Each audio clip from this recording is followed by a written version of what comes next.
بسم اللہ الرحمن الرحیم۔ السلام علیکم فرینڈز، کیسے ہیں آپ سب؟ امید کرتی ہوں کہ آپ سب خیر و عافیت سے ہوں گے اور یقیناً بہت اچھی زندگی بھی گزار رہے ہوں گے انشاءاللہ تعالی۔ سو فرینڈز، آج کا جو ہمارا ٹاپک ہے وہ بہت ہی امپورٹنٹ ہے۔ امپورٹنٹ کیسے ہے؟ کیونکہ اس کا ٹاپک ہماری زندگی سے بہت گہرا تعلق رکھتا ہے۔ ہم سب جانتے ہیں کہ اس دنیا میں ہمارے آنے کا مقصد کیا ہے، کیوں ہم اس دنیا میں آئے ہیں، اور اس دنیا میں آنے کا ہمارا مقصد یقیناً نیک اعمال کرنا ہے اور اللہ تعالیٰ کو راضی کرنا ہے۔ اس کے لیے اللہ تعالیٰ نے ہمیں نیکیاں کرنے کے بہت سے موقع فراہم کیے ہیں۔ کچھ اللہ تعالیٰ نے ہمیں راتیں ایسی فراہم کر دی کہ ہم چھوٹا عمل کرتے ہیں اور اللہ تعالیٰ ہمیں بے شمار نیکیاں عطا فرماتے ہیں۔ اللہ تعالیٰ کبھی ہمارے اوپر رمضان کا مہینہ عطا فرما کر ہمارے اوپر رحمتوں کی بارش کرتے ہیں، تو کبھی شوال کا مہینہ عطا فرما کر اس کے 6 روزوں کو 1 سال کے برابر قرار دیتے ہیں۔ سو فرینڈز، اللہ تعالیٰ اس طرح ہی ہمارے اوپر ڈفرینٹ موقع فراہم کرتے ہیں تاکہ ہم چھوٹے چھوٹے کام کر کے اللہ تعالیٰ کو راضی کر سکیں اور اللہ تعالیٰ اس کا ہمیں بہت زیادہ اجر عطا فرماتے ہیں۔ سو فرینڈز، آج جو اللہ تعالیٰ کا ہمارے اوپر رحمت، اس کا کرم ہے، وہ یہ ہے کہ اللہ تعالیٰ نے ہمیں ذی الحج کا مہینہ عطا فرمایا ہے، اور ذی الحج کے مہینے کی فضیلت ہمیں حدیث سے پتہ چلتی ہے اور قرآن میں بھی اس کی بہت زیادہ فضیلت ہے۔ یہاں تک کہ اللہ تعالیٰ نے ان دنوں کی قسم کھا لی، یعنی ان کی اتنی زیادہ فضیلت ہے کہ اللہ تعالیٰ جو ہے ان کی قسم کھا رہے ہیں۔ تو یقیناً اللہ تعالیٰ کی قسم کھانے سے ہمیں یہ پتہ چلتا ہے کہ اس کی کتنی زیادہ فضیلت ہوگی۔ یعنی اگر ہم ایک ایگزامپل لیتے ہیں کہ ایک وہ شخص جس نے کبھی قسم کھائی ہی نہیں ہے، کوئی بہت ہی معزز جو انسان ہے، ہم اس کی بات کو پر یقین کرتے ہیں، اس کی بات کو مانتے ہیں، جب وہ بندہ قسم کھائے گا تو ہم کہیں گے واقعی میں اس میں کوئی ایسی بات ہے تب ہی یہ قسم کھا رہا ہے۔ تو جہاں اللہ تعالیٰ خود ہی قسم کھا رہے ہیں، جہاں یہ دن بنانے والے اللہ تعالیٰ خود ہی، ان دنوں کی فضیلت رکھنے والے بھی اللہ تعالیٰ اور ان کی قسم کھانے والے بھی اللہ تعالیٰ ہیں، تو ان دنوں کی کتنی زیادہ فضیلت ہوگی۔ سو فرینڈز، ہمیں کوشش کرنی ہے کہ ان دنوں میں پائی جانے والی فضیلت کو ہم حاصل کر لیں، ان دنوں میں زیادہ سے زیادہ عبادت کریں، دعائیں مانگیں۔ یقیناً جب اللہ تعالیٰ نے قسم کھائی ہے اور حدیث اور قرآن سے ہمیں پتہ چلتا ہے، تو ہمیں ضرور ان دنوں میں عبادت کرنی چاہیے۔ سو فرینڈز، کرتے ہیں اب اپنی ویڈیو کا باقاعدہ آغاز اور دیکھتے ہیں کہ صحابہ کرام نے ان دنوں کو کیسے گزارا اور نبی کریم صلی اللہ علیہ وسلم ان دنوں میں کیا کام کرنے کی تلقین کرتے ہیں۔ تو میں آپ کے ساتھ ایک حدیث کو شیئر کرتی ہوں۔ سعید بن جبیر ذی الحجہ کے 10 دن داخل ہونے کے بعد عبادت میں بہت زیادہ کوشش کرتے تھے، اتنی زیادہ کوشش کرتے تھے کہ ان کو دیکھ کے لگتا تھا کہ یہ اور عبادت کر ہی نہیں سکتے، یعنی اس قابل وہ ہے ہی نہیں، کہ ان کے اندر اتنی طاقت ہی نہیں ہے کہ وہ اور عبادت کریں۔ سو ہمیں بھی چاہیے کہ ہم آخری حد تک عبادت کریں، جہاں تک ہم عبادت کر سکتے ہیں، یعنی بہت زیادہ عبادت کرنی چاہیے۔ اور ان دنوں کا جو افضل ترین عمل ہے وہ اللہ تعالیٰ کا ذکر ہے۔ کریم صلی اللہ علیہ وسلم نے فرمایا، کوئی دن ان دنوں سے زیادہ فضیلت والا نہیں اور نہ کوئی عمل اللہ تعالیٰ کو ان 10 دنوں سے زیادہ عزیز ہے، یعنی نہ افضل ہے کوئی عمل اور نہ ہی کوئی دن اللہ تعالیٰ کو ان دنوں سے زیادہ اچھا لگتا ہے۔ اب ان دنوں میں ہمیں کون کون سے ذکر کرنے چاہیے؟ لا الہ الا اللہ، اللہ اکبر، الحمدللہ کو پڑھنا چاہیے، یعنی تہلیل، تکبیر اور تحمید کا بہت زیادہ اہتمام کرنا چاہیے۔ اگر ہم اس تسبیح کو پڑھتے ہیں، یعنی سبحان اللہ والحمدللہ ولا الہ الا اللہ واللہ اکبر، تو ان تینوں کا مجموعہ ہے یہ تسبیح جو میں نے ابھی پڑھی ہے، اس کو ہم تیسرا کلمہ بھی کہہ سکتے ہیں۔ تو ان کلمات میں سبحان اللہ کا بھی اضافہ ہو جاتا ہے۔ ابن عمر اور ابو ہریرہ ان 10 دنوں میں بازار کی طرف نکل جاتے تھے اور مل کر تکبیرات پڑھتے، اور لوگ ان کی تکبیریں سن کر تکبیریں کہتے تھے۔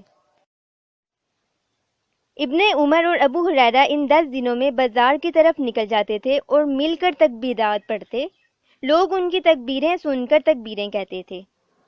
یہ تکبیریں اونچی آواز میں پڑھتے تھے، چلتے پھرتے پڑھتے تھے، اور اونچی آواز میں پڑھنے کا مقصد یہی تھا کہ جو آگے پیچھے لوگ ہیں ان کو بھی یاد دہانی کروائی جائے۔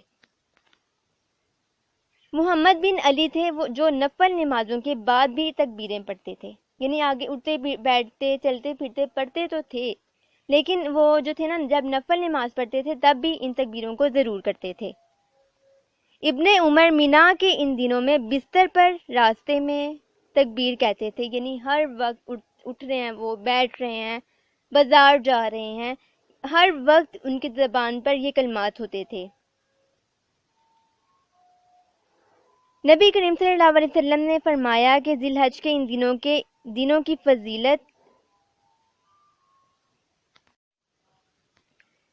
نبی کریم صلی اللہ علیہ وسلم نے فرمایا ذی الحج کے ابتدائی 10 دنوں کے مقابلے میں دوسرے کوئی ایام ایسے نہیں جن میں اللہ تعالیٰ کو نیک اعمال ان دنوں سے زیادہ محبوب ہوں، یعنی ذی الحجہ کے 10 دنوں میں کیے گئے اعمال اللہ تعالیٰ کو اتنے پسند ہیں کہ کوئی دوسرے دنوں میں کیے گئے اعمال اتنے محبوب نہیں ہیں۔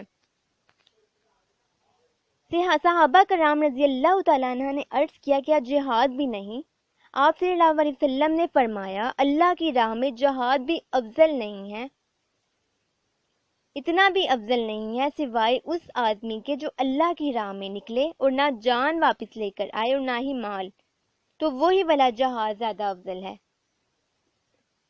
اگر آپ کوئی بھی عمل کریں گے تو وہ جہاد سے بھی افضل ہوگا، اس کا مطلب یہ ہوا۔ اگر ہم دیکھیں کہ ان دنوں کی سب سے زیادہ فضیلت کیوں ہے، تو اس کی ایک ریزن یہ بھی ہو سکتی ہے کہ عشرہ ذی الحجہ کے 10 دنوں کو اس لیے فضیلت والا بنایا ہے کہ یہ وہ دن ہے جن میں ساری عبادات ایک ساتھ مل جاتی ہیں، یعنی نماز، روزہ، صدقات، حج، سب چیزیں ایک ساتھ آ جاتی ہیں، اور کوئی ایسا مہینہ نہیں ہے جس میں ساری عبادات ایک ساتھ آتی ہوں۔ تو ان دنوں کی سب سے زیادہ فضیلت ہے۔ اگر یہ کہا جائے کہ کیا رمضان سے بھی افضل ہے، تو رمضان کی اپنی فضیلت ہے اور ان دنوں کی اپنی فضیلت ہے۔ اب ہمیں ان دنوں میں کون کون سے اعمال کرنے ہیں؟ نمبر 1 پہ تو نمازیں ہیں، جو ہم عام دنوں میں بھی پڑھتے ہیں۔ فرض نمازیں تو لازمی پڑھنی ہے، اور اس کے علاوہ نوافل نمازوں کا اہتمام ضرور کریں، کیونکہ اللہ تعالیٰ نے بھی فرمایا ہے، جس کا میں مفہوم میں آپ کو بتا رہی ہوں، کہ اللہ تعالیٰ یعنی نوافل کے ذریعے اللہ تعالیٰ بندے کو اپنے قریب کرتا جاتا ہے۔ جتنا زیادہ وہ نوافل پڑھتا ہے اللہ تعالیٰ اس کو اپنا محبوب بناتے رہتے ہیں۔ اس کے علاوہ صدقات کا اہتمام کریں، اور نفلی روزے یہ جو 1 سے لے کے 9 ذی الحج تک کے روزے ہیں یہ ضرور رکھیں۔ اگر نہیں رکھ سکتے تو 9 ذی الحج کا روزہ لازمی رکھیں، اور جو 9 ذی الحج کا روزہ ہے وہ غیر حاجی کے لیے ہے، یعنی وہ لوگ جو حج کرنے گئے ہیں وہ یہ روزہ نہیں رکھیں گے۔ اس کے علاوہ جتنے بھی لوگ ہیں وہ یہ روزہ رکھ سکتے ہیں۔ اور اس کے علاوہ تکبیرات اور استغفار کی جو ہیں وہ ہم ورد کر سکتے ہیں۔ استغفار کا ڈفرینٹ استغفار اللہ تعالیٰ نے ہمیں بتائے ہیں، اور ڈفرینٹ جو ہیں ہمیں دعائیں وغیرہ سکھائی گئی ہیں وہ ہم پڑھ سکتے ہیں۔ اس کے علاوہ اشراق کی نماز، تہجد کی نماز کا بھی اہتمام کریں، کوشش کریں کہ یہ بھی نمازیں ضرور پڑھیں۔ اس کے علاوہ جو ہے قرآن مجید کی زیادہ سے زیادہ تلاوت کریں، اور کوشش کریں کہ کم از کم ایک جو قرآن مجید ہے وہ ان دنوں میں مکمل کر لیں، اور نیک اعمال کرنے کی کوشش کریں زیادہ سے زیادہ، اور گناہوں سے بچنے کی کوشش کرنی ہے۔